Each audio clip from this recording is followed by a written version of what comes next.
Hello children, welcome to असा education. आज हम कर रहे हैं चैप्टर 1 हेरिटेज ऑफ इंडिया। इस बुक का जो चैप्टर है इसकी एक्सरसाइज को हम पूरी एक्सरसाइज सॉल्व कर रहे हैं। ये आपका ग्रेड 10 सोशल साइंस बुक का जीएसईबी बोर्ड का चैप्टर है। तो आइए शुरू करते हैं। पहला क्वेश्चन है answer the following questions in detail. अब पहले ही यहाँ पर दिया हुआ है कि आंसर्स डिटेल में देने हैं, तो थोड़े से आंसर्स आपके लॉन्ग होंगे। यहाँ पर पूछा जा रहा है आर्यन और द्रविडियन रेस जो थी इनके डिटेल्स दीजिए। तो सबसे पहले देखते हैं आर्यन रेस का। जो आर्यंस थे वो इंडिया में आए अराउंड 1500 बीसी में सेंट्रल एशिया से, और ये मेनली सेटल हुए नॉर्दर्न पार्ट्स में इंडिया के।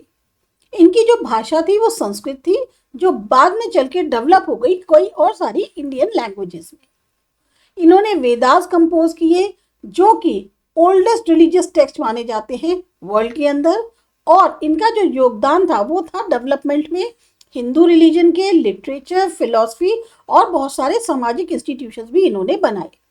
एग्रीकल्चर, कैटल रियरिंग यानी पशुपालन और ट्रेड, ये इंपॉर्टेंट ऑक्यूपेशंस माने जाते हैं आर्यंस के।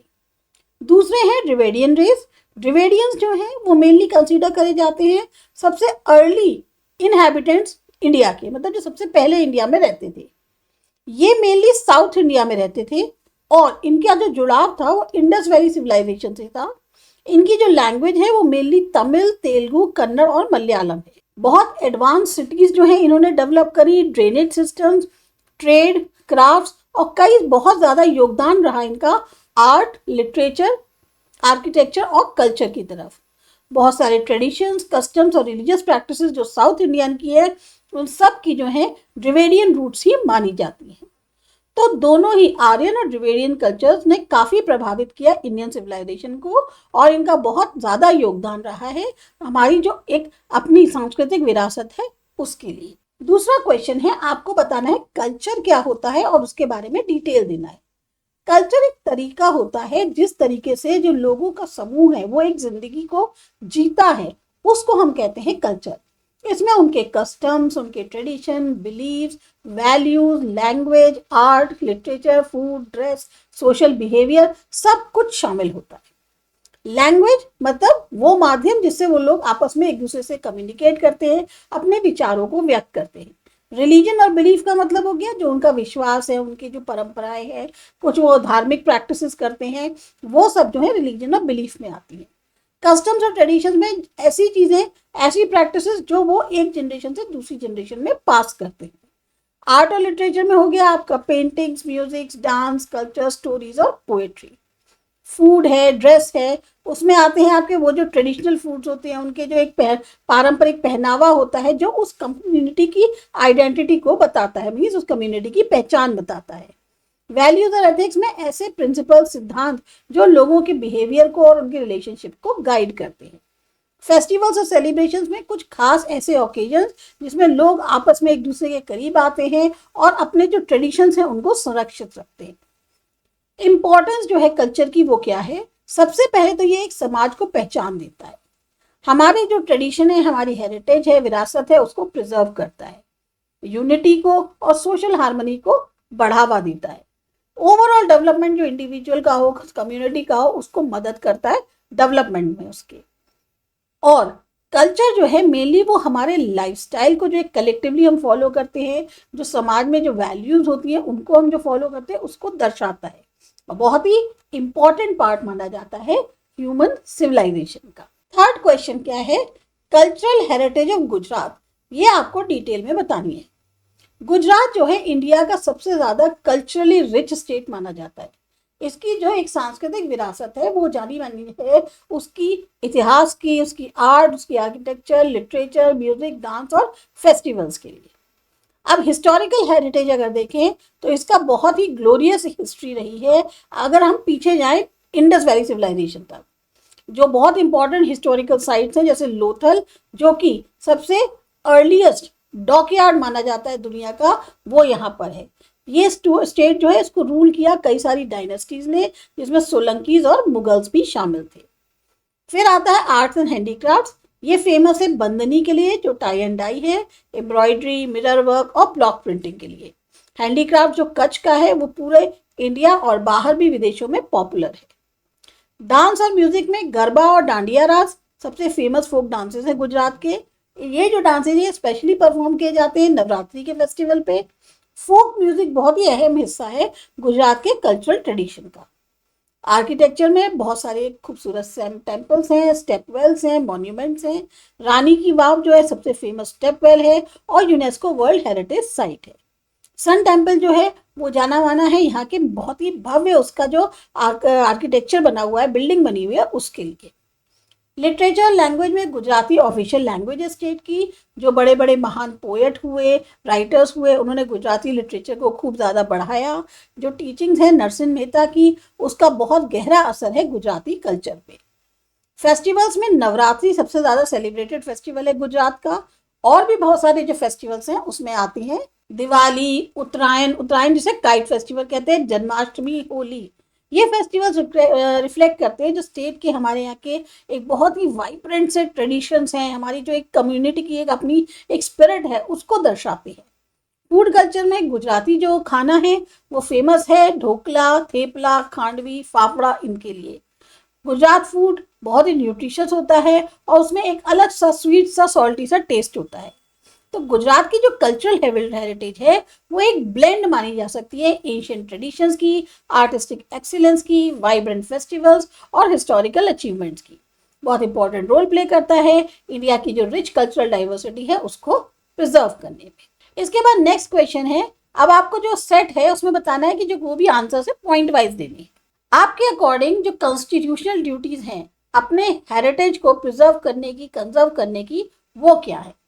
तो जो हमारा संविधान है भारत का उसके अनुसार हर सिटीजन की ड्यूटी होती है कि वो अपने जो कंट्री की हमारी इतनी विरासत है, इतनी रिच विरासत है, उसको प्रोटेक्ट करे, प्रिजर्व करे, क्योंकि वही विरासत हमारी हिस्ट्री, कल्चर और नेशनल आइडेंटिटी को दर्शाता है।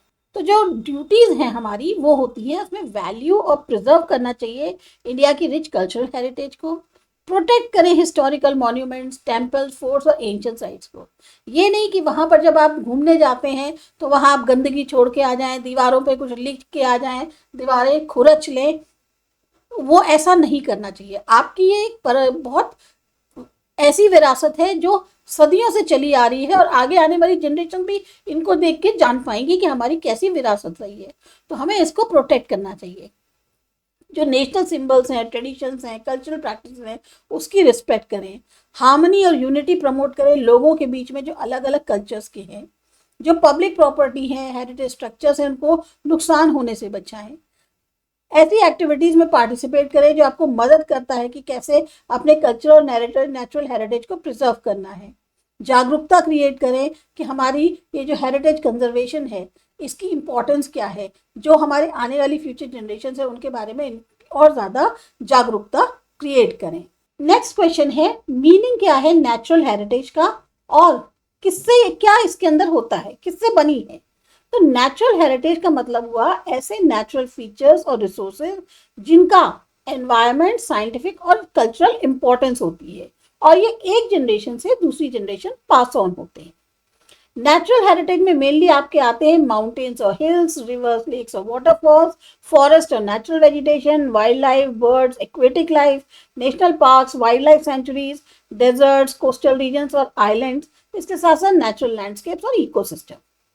इंपॉर्टेंस जो नेचुरल हेरिटेज की है कि वो मेनली इकोलॉजिकल बैलेंस सपोर्ट करती है, बायोडाइवर्सिटी को संरक्षित करती है, कंजर्व करती है, रिसोर्सेज प्रोवाइड करती है ह्यूमन लाइफ के लिए और टूरिज्म और साइंटिफिक रिसर्च को प्रमोट करती है। अगला क्वेश्चन है, कल्चरल हेरिटेज जो है हमारी इंडिया की उसके बारे में बताइए। अभी हम पहले पढ़ चुके हैं फिर भी पढ़ते हैं।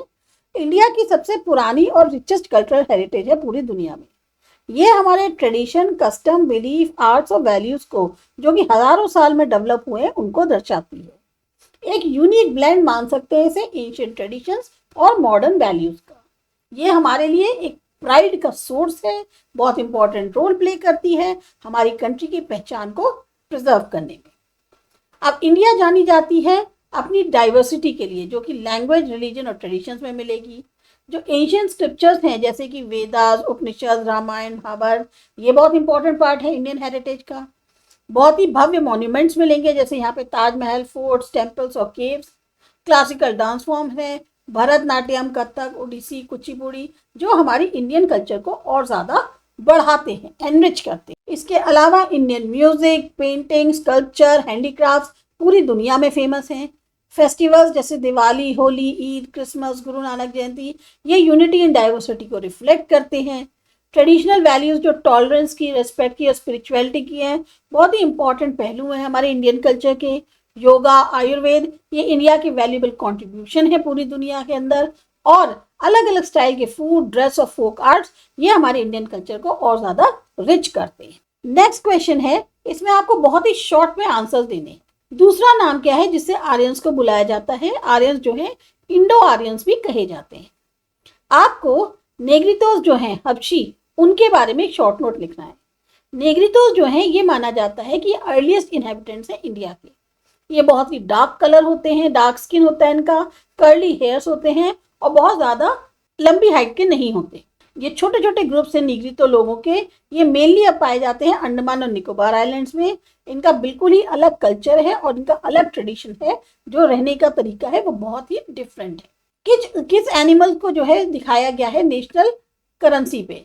तो लॉयन कैपिटल ऑफ अशोका है सारनाथ पे, जिसमें 4 लॉयंस हैं, सिर्फ 3 विजिबल होते हैं, वो दिखाए गए हैं इंडियन करेंसी नोट्स पर as the national emblem of India. ये हमारा फाइनल सेगमेंट है।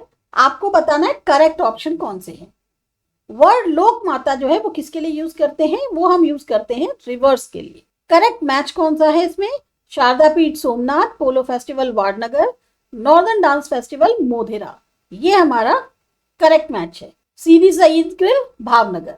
कौन सी लैंग्वेज है जो द्रविडियन लैंग्वेज ग्रुप में नहीं आती है? हिंदी, क्योंकि इनमें आती है तमिल, कन्नड़ और मलयालम। तो ये था आपके फर्स्ट चैप्टर की पूरी एक्सरसाइज। उम्मीद है आपको अच्छी लगी होगी, समझ में आई होगी। प्लीज सब्सक्राइब करिए आशा एजुकेशन। इसके बाद जो चैप्टर है उसमें हम मिलते हैं अपने अगले वीडियो।